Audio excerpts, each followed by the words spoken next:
கார்த்திக் தீபா சீரியலில் நாளைக்கு ஒரு அதிரடியான ப்ரோமோ வந்திருக்கு. அதுக்கு முன்னாடி வீடியோ பிடிச்சிருக்குண்ணா லைக் பண்ணிட்டு பார்த்து சப்போர்ட் பண்ணுங்கள் ஃப்ரெண்ட்ஸ். வந்து யோசிச்சுக்கிட்டு இருக்காங்க, போ கார்த்தி எங்கே ஓடினாலும் கடைசியில் வந்து இங்கே தான் வந்தாகணும். நான் உன்னை வந்து கல்யாணம் பண்ணாமல் விட மாட்டேன். கூடி சீக்கிரம் தீபாவை வந்து உன்னை உன்கிட்ட இருந்து பிரித்து காட்டுறேன்னா இல்லையான்னு மட்டும் பாரு அப்படின்னு யோசிச்சுக்கிட்டு இருக்காங்க. அடுத்த நாள் காலையில் விடிஞ்சதுக்கு அப்புறமேட்டுக்கு ரம்யாவை பார்க்குறதுக்காக வந்து ஆனந்த் வந்து கிளம்பி வந்துடுறாங்க. வந்தோடனே ரம்யா கிட்ட வந்து ஆஃபீஸில் வந்து பேசுகிறாங்க. ரம்யா, நீ கார்த்தியை விரும்புகிறது உண்மையா அப்படின்னோடனே ரம்யா வந்து எதுவும் பதில் சொல்லாமல் சிரிக்க ஆரம்பிச்சிடுறாங்க.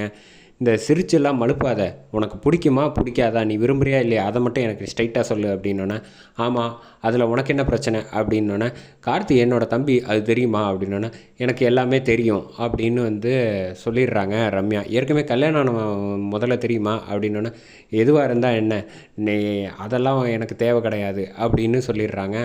அதோட அந்த சீனை வந்து கட் பண்ணி முடிச்சுட்டு இந்த பக்கம் வந்து தீபா வந்து வீட்டுக்கு அழைச்சிட்டு வந்துடுறாப்புல நம்ம கார்த்தி.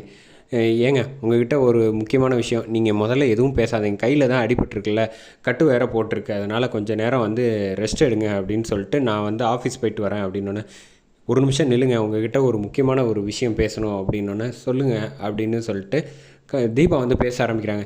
ஏங்க நேற்று எனக்கு அடிபட்டது வந்து ஒரு தற்செயலாக நடந்தது இல்லைங்க, அது வந்து மேற்கொண்டு எனக்கு நிறைய பிரச்சனை வந்துச்சு அப்படின்னோடனே, என்னங்க சொல்கிறீங்க அப்படின்னோடனே, ஆமாம் நான் மார்க்கெட் போயிட்டு வந்துட்டு இருந்தேன்னா யாரோ ஒருத்தன் வந்து கையில் ஒரு பொருள் எடுத்துக்கிட்டு வேணுன்ட்டே வந்து என்னை வம்புழுத்தான்.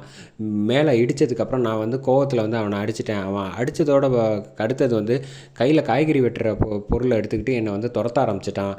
அந்த வழியில் தான் வர்றப்போ வந்து காரில் வந்து இடிச்சுக்கிட்டு கீழே விழுந்துட்டேன். அதனால தான் எனக்கு இந்த மாதிரி ஆயிடுச்சு. அவன் மேற்கொண்டு வந்து என்னை வந்து அப்புறமேட்டுக்கு பார்த்துக்கலாம், எதுவாக இருந்தாலும் பழி வாங்காமல் விடமாட்டேன் அப்படிங்கிற மாதிரி சொன்னான். எனக்கு என்னமோ நடந்த விஷயம் வந்து தற்செயலாக நடந்த மாதிரி இல்லை, பிளான் பண்ணி யாரோ பண்ண மாதிரியே இருக்குது அப்படின்னோடனே கார்த்தி வந்து உஷாராயிடுறாப்பு. சரி நீங்கள் சொல்லிட்டீங்கல்ல, விடுங்க, எதுவாக இருந்தாலும் நான் பார்த்துக்கிறேன், நீங்கள் ஒன்றும் மனசை போட்டு குழப்பிக்காதீங்க, நீங்கள் உங்கள் உடம்ப பார்த்து ரெஸ்ட் எடுங்க, மற்றதெல்லாம் நான் பார்த்துக்கிறேன் அப்படின்னு வந்து கார்த்தி சொல்கிறாங்க. அதோட ப்ரோமோ முடியுது.